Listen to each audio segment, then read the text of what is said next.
자, 요번에 배울 단어는 네 번째 단원 4-4의 수호제기라는 교술갈래에 해당되는 부분이고요. 교술갈래라는 건 주로 수필을 얘기하는 거고, 그래서 우리도 수필 작품에 대해서 배우게 돼요.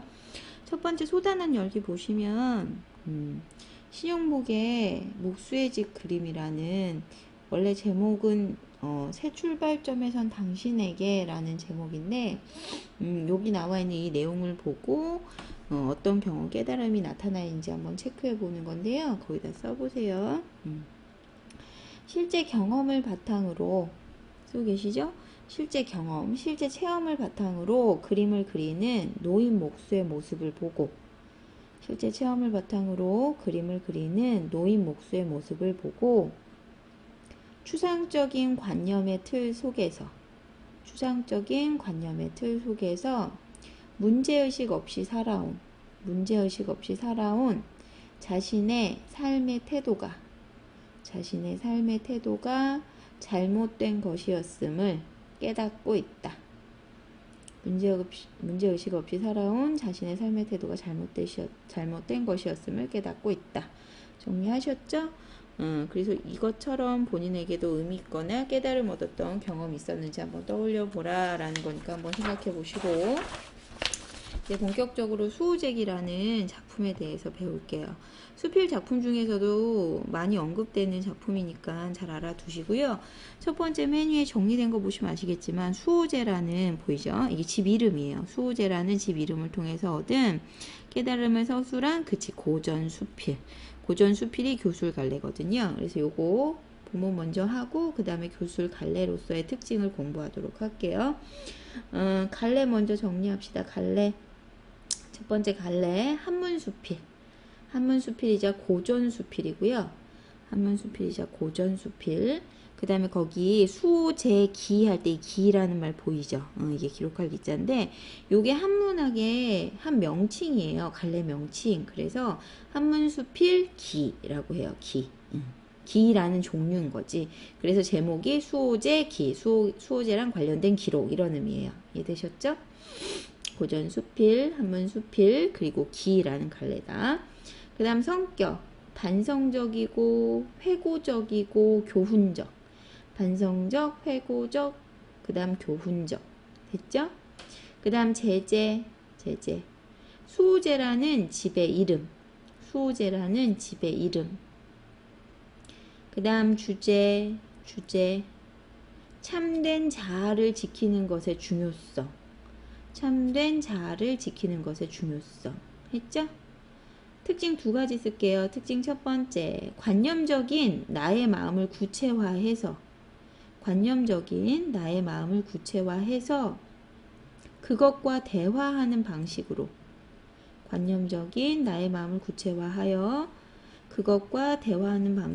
글을 구성했다. 됐죠? 그 다음 두 번째, 자신의 과거를 반성적으로 돌아보고 그 과정에서 얻은 깨달음을 전하고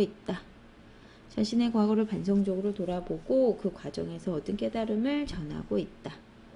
자, 이제 본격적으로 본문 들어갈게요. 자, 첫 번째, 요거는 한문학이라서 네 가지 구성 방식으로 나눠지거든요. 그래서 기, 승, 정결 이렇게 나눠져요. 그래서 첫 번째 기 파트부터 시작할게요. 자, 기 여기서부터 수호제. 자, 수호제 체크합니다. 요거 그대로 해석하시면요, 바로 옆에 나와 있어요. 수호제랑, 그쵸? 나를 지키는 집이라는 뜻이야. 연결. 그래서 여기다 쓰세요. 수호제의 의미. 나를 지키는 집. 하셨죠? 자, 수호제, 즉 나를 지키는 집은 큰형님이 자신의 서재에 붙인 이름이다. 자, 나는 처음 그 이름을 보고 의아하게 여기며 그러니까 의심스러워한다. 이게 뭔 소린가 했다는 뜻이지. 나와 단단하게 맺어져서 서로 떠날 수 없기로는 나보다 더한 게 없는데, 비록 지키지 않는다고 한들 내가 어디로 갈 거냐, 참 이상한 이름이다 라고 생각을 했다. 자, 거기 나는 처음 여기서부터 묶으시고요. 라고 생각했다까지 묶었어요. 거기다 쓰세요. 의문 제기. 왜 이름을 이따위로 붙였지? 라고 생각을 했다는 거야. 의문 제기. 자, 여기 독자의 그치 관심 유도. 의문 제기에서 독자의 관심 유도 쓰셨죠? 그래서 여기까지가 기 파트예요. 기 부분은요. 거기다 쓰세요. 기 땡땡. 수호제라는 이름에 대해 의문을 가짐. 수호제라는 이름에 대해 의문을 가짐. 하셨죠? 그 다음 장기로 여기에서부터 이제 승 시작. 기승 정결할 때 승. 장기로 귀양 온 이후 나는 홀로 지내면서 생각이 깊어졌는데 어느 날 갑자기 이러한 의문점에 대해서 환히 깨달았다. 내가 장기에서 귀양 생활을 하면서 갑자기 이것에 대해서 깨달았다. 이런 말이거든요. 여기서 말한 이러한 의문점이라는 거, 이러한 의문점이 결국 무슨 말이냐면 요것만 따로 묶어서 이러한 의문점은 나를 지킨다는 것의 의미. 나를 지킨다는 것의 의미를 갑자기 확 깨달았다 이런 뜻이거든요. 나를 지킨다는 것의 의미. 그래서 요 묶은 부분은요. 묶은 부분은 거기다가 쓰세요. 귀향지에서 성찰의 시간을 보내다. 귀향지에서 성찰의 시간을 보내다. 수호제의 진정한 의미를 깨닫게 됨. 수호제의 진정한 의미를 깨닫게 됨. 귀향지에서 성찰의 시간을 보내다. 수호제의 진정한 의미를 깨달음. 됐죠? 자, 나는 벌떡 일어나서 다음과 같이 말했다. 천하 만물 중에 반드시 지켜야 할 것은 오직 나밖에 없다. 갑자기 이거 쑥 바뀌었어. 그치? 자, 거기 줄 치시고 하셨어요? 천하 만물 중에 지켜야 할 것은 오직 나뿐이다.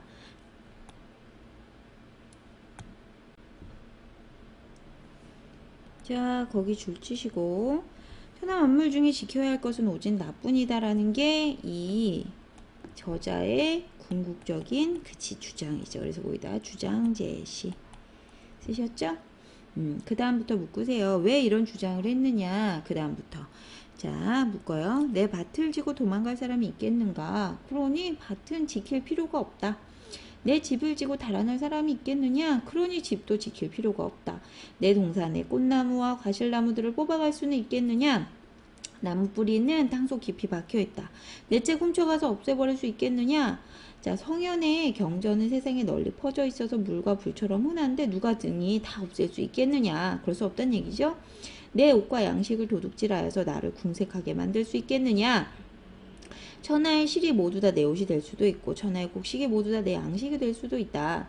도둑이 비록 훔쳐간다고 한들 결국 하나둘에 불과하니까 이 세상의 모든 천하의 모든 옷과 곡식은 다 없앨 수가 없어. 그러니까 이 세상의 천하 만물 중에서 반드시 꼭 지켜야만 하는 것은 없다라고 뭘 든 거예요? 그치, 근거를 든 거죠. 거기 묶어서 쓰세요. 주장에 대한 근거, 주장에 대한 근거 쓰시고 땡땡 주장에 대한 근거 지키지 않아도 되는 것들과 그 이유 지키지 않아도 되는 것들과 그 이유 쭉 나열했죠. 그래서 열거법 그 다음에 물어보는 형식이지만 사실 묻는 게 아니죠. 그치? 그래서 서리법 열거법 서리법 하셨어요? 자, 주장에 대한 근거였고요. 지키지 않아도 되는 것들 그리고 그 이유 그리고 열거법 서리법까지 하셨죠? 자, 그 다음에 뒷장 넘어가셔서 그러나 유독 이 나라는 것은 거기 나 체크합니다. 이 나는 그냥 나가 아니죠. 그치? 거기다 쓰세요. 본질적 자. 본질적 자. 자, 이 나라는 것은 그 성품이 달아나기를 잘하며 출입이 무상하다. 아주 친밀하게 붙어 있어서 서로 배반하지 못할 것 같지만 잠시라도 살피지 않으면 거기 줄치세요. 잠시라도 살피지 않으면 이란 의미는요. 본질적 자아를 확립하기 위한 노력을 게을리하면 이런 뜻이에요. 본질적 자아를 확립하기 위한 노력을 게을리하면 어느 곳이든 가지 않는 곳이 없다. 자, 그 다음 또 묶어보세요. 이익으로 유혹하면 떠나가고 위험과 재앙으로 겁주면 떠나가며 질탕하는 음악 소리만 들어도 떠나가고 미인의 예쁜 얼굴과 요염한 차태만 보아도 떠나간다. 여기까지 묶으시고 쓸 수 있죠? 뭐라고? 인간의 마음은 유혹이나 위협에 쉽게 흔들린다. 인간의 마음은 유혹이나 위협에 쉽게 흔들린다. 사용 방법은 열거법 그리고 예시 아시죠? 인간의 마음 유혹이나 위협에 쉽게 흔들린다라는 것을 열거법과 다양한 사례를 들어서 설명을 해줬어. 그치? 자, 그런데 한번 떠나가면 돌아올 줄 몰라서 붙잡아 만류할 수가 없어. 자, 그러므로 묶으세요. 천하 만물 중에 잃어버리기 쉬운 것으로는 나보다 더한 게 없대. 줄 쳤어요? 거기다 써요. 뭐라고? 인간은 외부의 유혹에 쉽게 흔들림. 인간은 외부의 유혹에 쉽게 흔들림. 자, 그러니까 이렇게 금방금방 흔들리고 잃어버리기 쉬우니까 어떻게? 나를 지키란 뜻인 거지. 자, 그러니까 꽁꽁 묶고 자물쇠로 잠가서 나를 굳게 지켜야 하지 않겠니? 물어본 거 아니지, 서리법. 그치? 자, 거기 묶어요. 꽁꽁 묶고 자물쇠로 잠가서 나를 굳게 지켜야 하는 거야 라는 걸 서리법을 통해서 쓰세요. 무슨 의미냐? 철저하게 수양하여, 나를 닦으란 얘기야. 수양하여 나를 굳게 지켜야 한다는 말 했어요? 철저하게 수양하여 나를 굳게 지켜야 한다는 말. 자, 그래서 여기까지가 승 부분이었고요. 승 체크합니다. 승의 문단 정리. 자, 귀향을 와서 나를 지켜야 하는 까닭을 깨닫게 됨.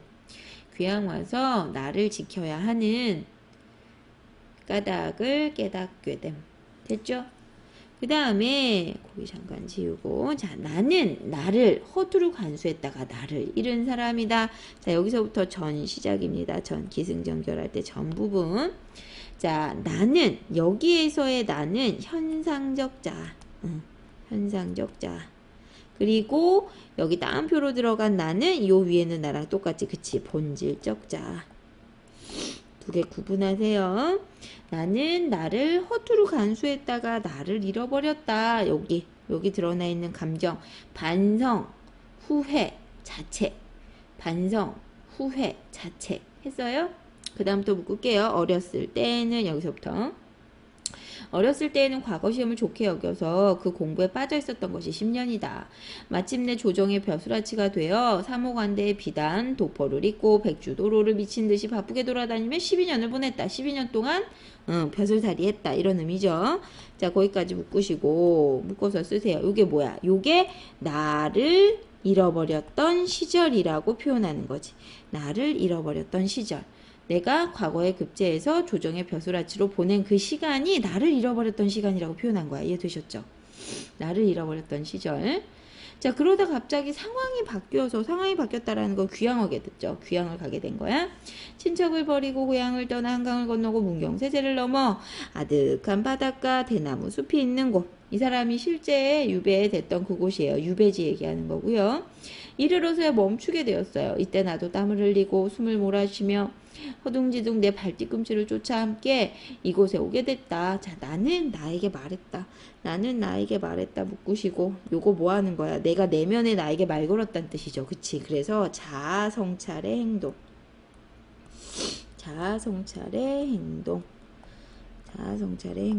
쓰고 계시죠? 자, 너는 무엇 때문에 여기에 왔는가? 여우나 도깨비에게 홀려서 왔는가? 바다의 신이 불러서 왔는가?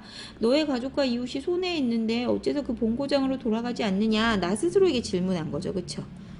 여기 묶어서 쓰세요. 자문, 자기 스스로에게 질문한다는 뜻이야. 그래서 자문을 통한 자아성찰. 했어요?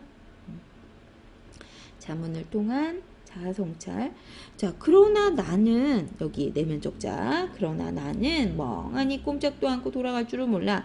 그 안색을 보니 마치 얽매인 게 있어서, 얽매인 거, 여기서는 벼슬길이라고 보시면 돼요. 벼슬길. 얽매인 게 있어서 돌아가려 해도 돌아갈 수 없는 듯 했더라. 자, 여기 묶어서 써요. 벼슬길에 미련이 남아 나의 마음이 본래의 자리로 돌아가지 못하고 있는 상태를 의미. 벼슬길에 미련이 남아서 나의 마음이 본래의 자리로 돌아가지 못하고 있는 상태를 의미.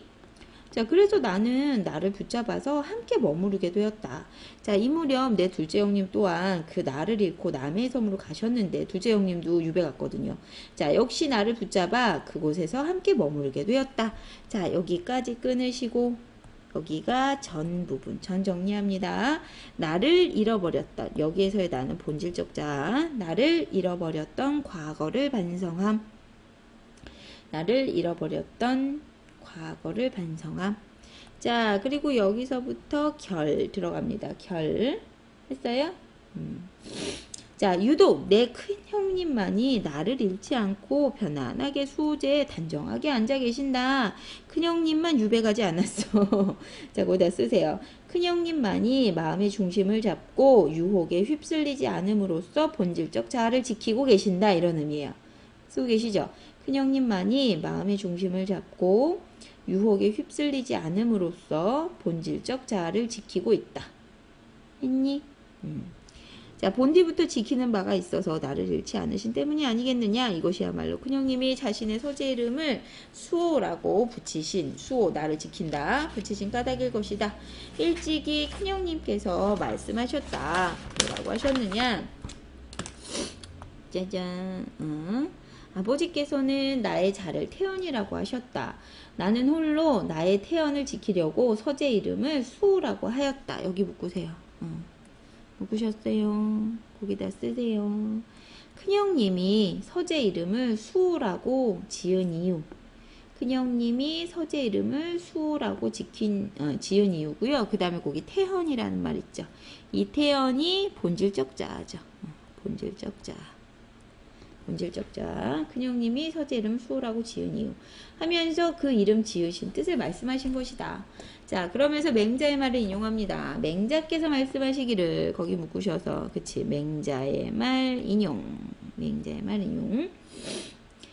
이거는 뭐야? 그치, 설득력을 높이기 위해서지. 자신의 생각을 뒷받침해서 설득력을 높이려고. 맹자께서 말씀하시기를 무엇이 지키는 것이 큰일이냐? 자신을 지키는 것. 자신, 요거 체크하시고. 그치, 요 자신도 본질적 자아. 자신을 지키는 것이 가장 큰일이다 라고 하셨는데, 참되도다 그 말씀이요. 그 말이 맞다. 내가 이제 깨달았다. 이해되시죠? 자, 그래서 드디어 내 생각을 써서, 내가 이렇게 깨달은 걸 써서 큰형님께 보여드리고 수호제의 기문으로 기록한 말로 문서로 삼았다. 요게 마지막 거기다 쓰세요. 글을 쓰게 된 동기. 글을 쓰게 된 동기. 그리고 기라고 했잖아요. 갈래상의 특징. 갈래상의 특징을 제시한 말. 다시 이 글을 쓰게 된 동기, 그리고 갈래상의 특징 제시.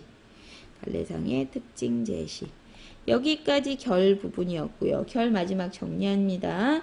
큰형님이 지은 서재 이름, 큰형님이 지은 서재 이름, 수호의 의미를 깨닫고, 수호의 이름을 깨닫고 수호 제기를 쓰게 됨. 큰형님이 지은 서재 이름, 수호의 의미를 깨닫고 수호 제기를 쓰게 됨. 하셨어요? 거기 갈래상의 특징이라고 되어 있는데요. 수호제의 기문으로 삼았다라고 되어 있잖아요. 그래서 이게 기록한 문서란 뜻이고, 이게 앞에서 잠깐 언급이 됐었는데, 기라는 형식이 있다고 얘기했었잖아요. 학문학 갈래 중에서 거기 195쪽인데요. 중국의 문장 형식, 한문학의 형식 중에 하나고요. 본래 기술한다, 쓴다. 그래서 기술의 대상은 보통 사물에 대한 거. 요런 산문 문장 형식을 기라고 해요. 보이시죠? 그거 참고해서 갈래 명칭이랑 묶어서 기억해 두시고요. 자, 이제 학습 활동 통해서 다시 한번 내용 정리하고 마무리합시다. 자, 페이지 수는 198쪽. 다시 넘어오셔서 198 첫 번째 내용 학습. 자, 기, 승, 정결 네 파트로 나눈다 라고 얘기했었죠? 그래서 기, 승, 전, 결 이렇게 가나, 다라 끊으시면 되고요. 첫 번째 수호제부터 생각해서 이렇게 생각했다까지 부분. 핵심 내용은 뭐야? 거기다 써야지, 그치? 수호제라는 이름에 대한 의문. 수호제라는 이름에 대한 의문. 했죠? 그 다음 승부분 어디서부터냐? 장기록. 아까 끊었던 부분 기억나시죠? 장기로부터 시작해서 장기로 귀양어는요 쭉 해서 지켜야 하지 않겠는가? 여기까지 지켜야 하지 않겠는가? 자, 그래서 여기에서 나를 지켜야 하는 까닭, 요게 중심 내용. 그 다음 전 부분이었죠. 나는 나를 허투루 간수하다가 여기부터 시작해서 그래서 그곳에 머물게 되었다. 여기까지. 요 세 번째 파트는 나를, 여기서 나는 본질적 자, 나를 잃어버렸던 과거에 대한 반성. 나를 잃어버렸던 과거에 대한 반성. 하셨죠? 그 다음 마지막 결, 유독. 여기서부터 시작이죠. 유독 내 큰형님만이, 그래서 마지막 요 기문으로 삼는다까지 묶으셔서 결이고요. 자, 여기가 수호제기를 쓰게 된 내력이었죠. 네 파트 나누셨죠? 그 다음 목표학습 들어갑니다. 수호제기를 통해서 이제 교술관례적 특징을 알아둘 건데요. 거기 첫 번째, 글쓴이가 어떤 경험을 계기로 이 글을 쓰게 되었느냐. 글 쓴 동기 정리하라는 얘기죠. 거기다 쓰세요. 큰형님이 자신의 서재에 붙인 수호제라는 이름에 의문을 품고, 큰형님이 자신의 서재에 붙인 수호제라는 이름에 의문을 품고 장기로 귀향을 와서 그 의문점에 대해 깊게 생각한 경험이, 그 의문점에 대해 깊게 생각한 경험이 이 글을 쓰는 계기가 되었다. 하셨죠? 잘 정리해서 쓰세요. 자, 그 다음 두 번째, 이 글에 대한 글쓴이의 깨달음을 정리를 하면 지켜야 하는 것과 지키지 않아도 되는 것을 구분했어요. 그래서 지켜야 하는 것은 그치다. 나고요. 자, 이유는 달아나기를 잘하며 출입이 무상하고, 거기 두 번째, 한 번 떠나가면 돌아올 줄 모름. 한 번 떠나가면 돌아올 줄 모름. 그래서 지켜야 되고, 지키지 않아도 되는 것. 밭, 집, 꽃나무가 실나무, 그리고 또 뭐 있어서 책, 그리고 옷과 양식. 요거 추가해서 책, 그리고 옷과 양식. 자, 이유 첫 번째, 다른 사람이 가져갈 수 없음. 다른 사람들이 가져갈 수 없음. 그 다음 두 번째, 완전하게 없앨 수가 없으므로, 완전하게 없앨 수가 없으므로 대체할 수 있음. 완전하게 없앨 수 없으므로 대체할 수 있음. 하셨죠? 자, 그 다음에 뒤로 넘어가셔서 자, 두 번째 문제. 글쓴이가 나를 지키지 못했던 이유는 뭐냐? 과거 공부에서라고 나와 있었죠? 거기다 쓰세요. 자, 과거 시험 공부에 빠져 있었고, 그 이후에는 벼슬살이에 열중하느라 바쁘게 지내면서,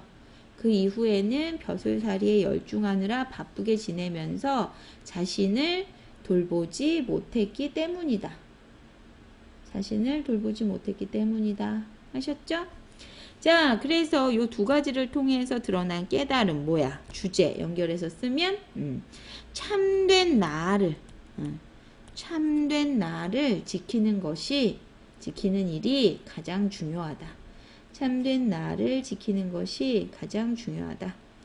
자, 그 다음 봅시다. 수호제기라는 글이랑 요 아래 나와 있는 요 다음 글을 바탕으로 해서 이 글쓴이 정약용이라는 사람에 대해서 파악을 해봐라. 그 사람의 개성을 파악해라. 이런 뜻이거든요. 자, 요 내용을 통해서 보면, 그래서 두 가지 정도. 첫 번째, 자, 쓰세요. 자신을 엄격하게 되돌아보고,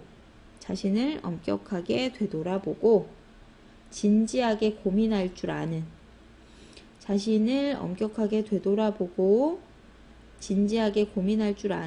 비판적 지식인의 모습이 나타난다. 했죠? 그 다음 두 번째, 절망적인 상황에서도 좌절하지 않고 오히려 이를 자기 수양의 계기로 삼고 있다는 점에서, 절망적인 상황에서도 좌절하지 않고 오히려 이를 자기 수양의 계기로 삼고 있다는 점에서 강인한 정신력을 지닌 사람이다. 정리하셨죠? 자, 그다음에서 이제 작품은 마무리됐고요. 이제 요걸 통해서 드러나는 교술 갈래의 개념, 특성에 대해서, 교술 갈래란 보이죠? 글쓴이의 경험이나 성찰을 바탕으로 하여 목적은 감동이나 교훈. 이해됐죠? 가장 수필이 대표적인 갈래고요.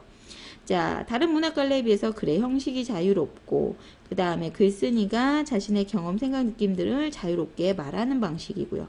자기 고백적 문학이기 때문에 개성이 잘 드러나요. 그래서 보통 여기서 드러나는 글쓴이의 개성 찾아봐 이런 식으로 문제가 나오죠.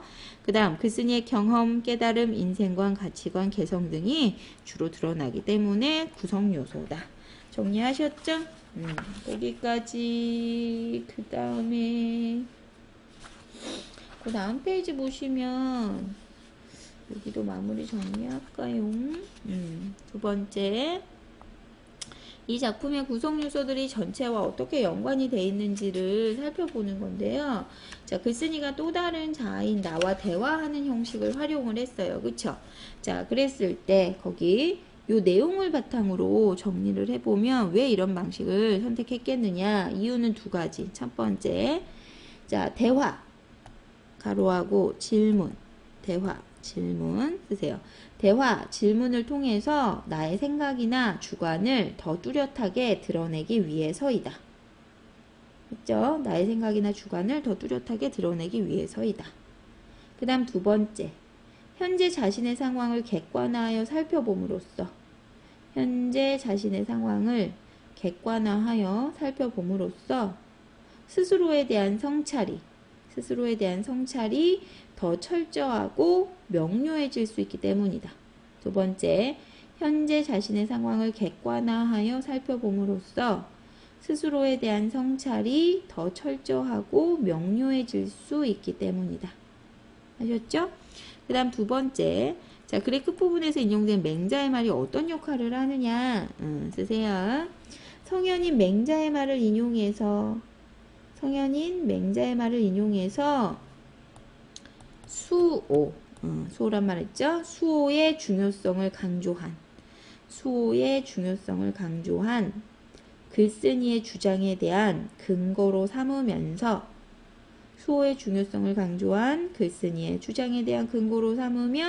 글의 설득력을 높이고 있다. 주장에 대한 근거로 삼으며 설득력을 높였다. 이해되시죠? 그 다음에 그 아래 3번의 모든 활동은 해보시고요. 그 다음에 그 소단원 마치면서에 간단히 정리해야 될 거 요거 소설 속의 나랑 수필 속의 나는 어떻게 다른지 아시죠? 소설 속의 나는요, 이거는 가장 기본적인 거니까 설명만 하고 마무리할게요. 소설 속의 나는 등장인물이자 1인칭 서술자예요. 이해되셨죠? 소설 속의 나는 등장인물이자 1인칭 서술자로서 작가가 소설을 전개하기 위해서 내세운 허구적 대리인이에요. 허구적 대리인 썼어요? 소설 속의 나는 등장인물이자 1인칭 서술자, 작가가 소설을 전개하기 위해서 내세운 허구적 대리인 했죠. 반면에 수필 속의 나는 실제 인물인 작가 자신이다. 수필 속의 나는 실제 인물인 작가 자신이다. 이거는 잘 기억해야겠지? 자신이 굳게 지켜야 할 거 왜 그렇게 생각하는지 각자 생각하셔서 저한테 말씀해 주세요. 됐죠? 자, 그 다음에 그 뒷부분 들어가면 통합실천학습이라고 해서 사진 활용한 시 창작하는 거랑 서정갈래, 우리가 배웠던 서정갈래, 그 다음에 다양한 갈래들 요거 바탕으로 해서 정리하는 건데 뭐 그거는 우리가 넘어가기로 하고요. 맨 마지막 페이지 204쪽. 짜잔. 거기 갈래별로 정리해 놓은 거 요것만 우리 체크하고 마무리 합시다. 자, 문학 갈래의 종류 특성 요게 요 4단원의 핵심인 거 아시죠? 그래서 문학 작품을 나눈 거 특성에 따라 나눈 갈래를 지금 분류한 걸 정리해 놨는데요. 그 중에 우리가 서정 갈래, 서사 갈래, 극 갈래, 교술 갈래 이렇게 네 파트로 나눴어요. 그래서 각각의 특징인데요. 첫 번째 서정 갈래는 주로 시라고 얘기했었죠. 그래서 화자라고 해요. 화자의 주관적 정서, 그래서 말소리나 어구, 구절이죠. 그리고 음보, 글자 수 등을 반복을 해서 운율 형성하는 게 포인트고요. 침상, 비유, 상징 요 세 가지 주로 사용한 다양한 표현 방법. 그 다음에 함축적 의미의 시어들을 활용하죠. 서사는 주로 소설이었어요. 그쵸? 그래서 현실에 있을 법한 개연성이죠. 개연성. 있을 법한 이야기를 꾸며내. 허구성. 요게 소설의 포인트지, 그치? 고유한 개성을 지닌 인물이 배경 속에서 사건 주체로 행동하고, 그 다음 갈등을 중심으로 한 그런 사건 전개. 그래서 누가 여기에서는 그치 서술자라고 하고, 서술자에 따라 시점 달라지죠. 시점 체크하는 거 중요한 거 아시죠? 그 다음 세 번째 종합예술 형태라 하고요. 연극 그리고 영화를 위한 대본. 그래서 연극 대본은 희곡 기억나시죠? 그 다음에 영화 대본은 시나리오. 둘 다 극문학이에요. 알고 계시죠? 자, 그 다음에 사건을 중심으로 해서 현재형으로 눈앞에서 펼쳐지는 형태. 대체로 갈등과 그 해결 과정. 그래서 갈등의 문학이라고 하고요. 서술자 없고요. 대신에 등장인물의 대사와 행동을 통해서 사건이 전개되는 특성이 있어요. 자, 마지막 우리가 배운 이번에 배운 교술갈래 체크하시고요. 다른 문학갈래에 비해서 아주 자유로운 형식을 가지고 있고요. 글쓴이가 나죠. 글쓴이가 자신의 경험, 생각 등을 독자에게 직접 말하는 방식. 그래서 자기 고백적이기 때문에 글쓴이의 개성이 잘 드러나. 정리하셨습니까? 자, 마지막 문학작품의 전체와 구성요소들 간의 관계인데요. 문학작품은 여러가지 구성요소와 전체가 당연히 유기적으로 관계를 맺고 있는 구조물이라고 얘기를 해요. 예를 들면 서정갈래는 특정 상황에 처한 화자가 자신의 정서, 감정을 운율 있는 언어로 표현한 이런 식인 거지. 자, 그래서 문학작품을 감상할 때는 이러한 구성 요소들이 전체와 어떤 관련성을 맺고 있는 생각을 해보면서 감상해라. 요 얘기했던 거예요. 자, 이제 마무리 되셨죠? 자, 이렇게 해서 4단원은 여기서 정리하고요. 다음 시간에 5단원 수업하기로 할게요. 고생하셨습니다.